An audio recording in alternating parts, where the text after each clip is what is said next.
what's up man? Nandito nga po pala kami sa... Saan ba to bay? Dito sa Marcos Highway gilid. Oh yeah, Ramoto nga pala. Teka, to vlog. Yun, nandito tayo ngayon.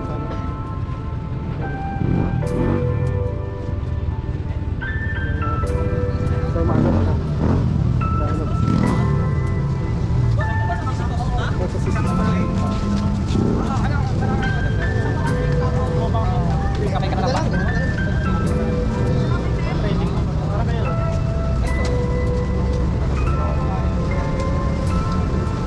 Dito kami kay Sir Marlon. Uy, speaking Sir Marlon, Ito talaga yun. ayan yung sir namin, si Sir Marlon. Kaya lang kayo, basta babayaran nyo. Ayan. Ayan, tara guys.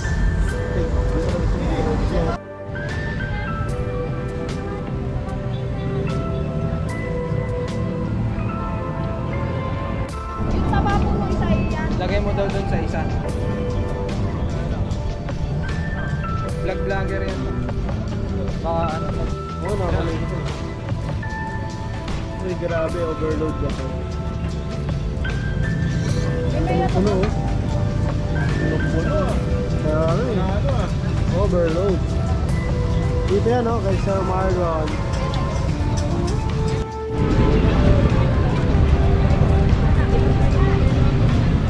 Ayun.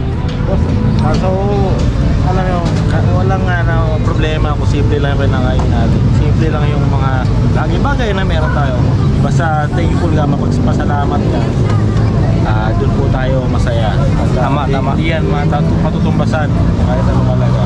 Sama mo mga kaibigan mo, mga tropa mo, okay na kami doon. Ingat mga katropa, mga grab. Yun. Tumpak. Dagdag pa natin, di ba?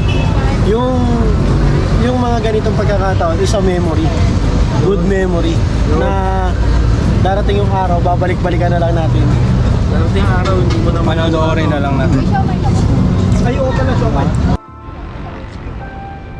Gandang, tapos ka na kumain ah. Ano masasabi mo? Sarap. Comment naman, comment. Sarap ng pares ni Sir Marlon. Masasabi ko, thumbs up. Double. Saan matatagpuan to sir? Dito nga pala yan sa Sumulong Highway, pagbaba ng Cubao, yung ilalim ng LRT or sa may park ng Marikina bago mag Riverbanks.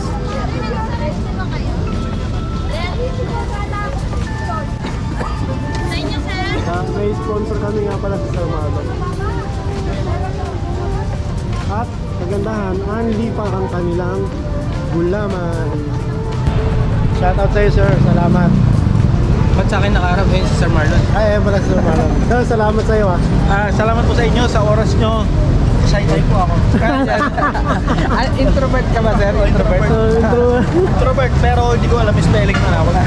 Huwag mo na po spell, no? Huwag mo na Ano ba na inaisip? Pinalalaki ko yung problema eh.